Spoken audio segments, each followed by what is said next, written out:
Welcome back to the channel. And I read this article, so you don't have to. It's a 2-minute read from Michael Beckwith. What the fuck is that name? No, we ain't gonna talk about that. We're gonna talk about this goddamn headline.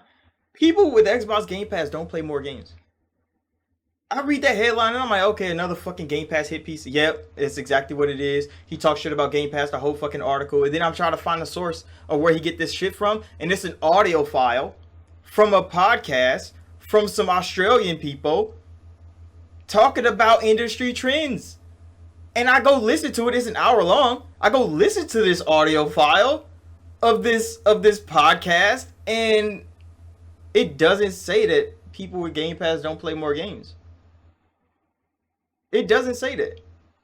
What it does say is that like he said, 95% of people on Steam are playing games older than 6 years old.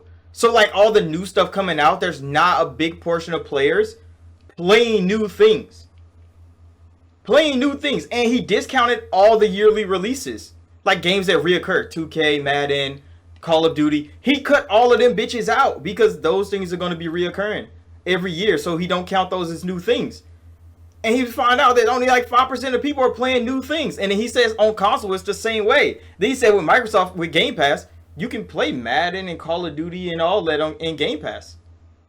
He cut all those out. And then he said he shortened the criteria even more because he cut out everybody that don't play a game over 3 hours. Because at the 2-hour mark, you can get a refund on Steam. So he don't count them people as playing games. So if you play a game for 2 hours and you don't like it, he cut you off from you playing the game. So more people are trying games in Game Pass, but they're not playing games in Game Pass because they don't play for more than 3 hours. And that's how they wrote this hit piece article. So y'all just twist a man's words to make a hit piece on Game Pass because Game Pass is getting so much good popularity, bro. It's getting so much good publicity. It's got amazing games dropping.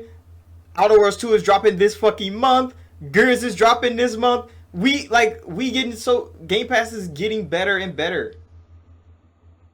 It's getting better and better, so you know they have to make some hit pieces. And there's nothing bad to say about Game Pass. More people are playing more games in Game Pass. Just not as long. He said that. Like, they're not sticking around in these games. So if they play a game for an hour and a half, and they're like, okay, bro, this is not for me, they go play something else. Or they get online with their friends and go play some live service stuff. Because those are all the players are. So you're battling. Everybody's battling for players' attention. That is what the industry trends are saying.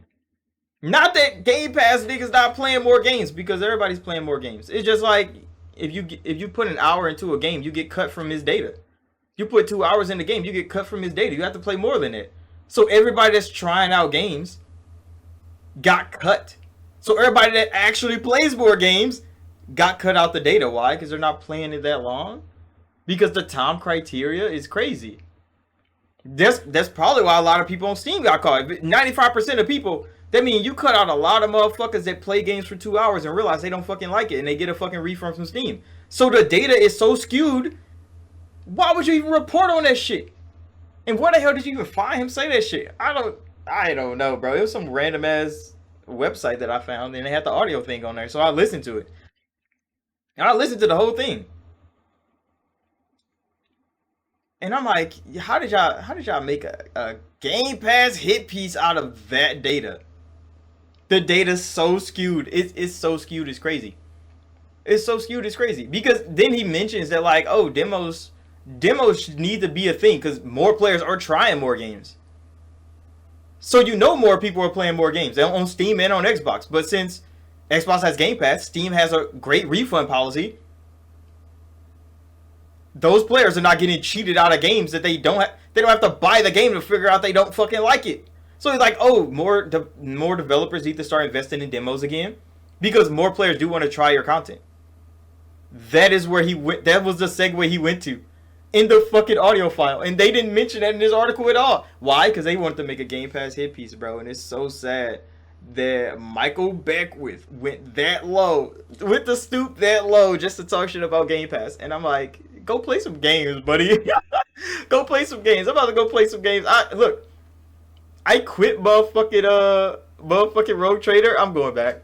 I'm going back right now after I'm done making this video. So I'll see y'all in the next one.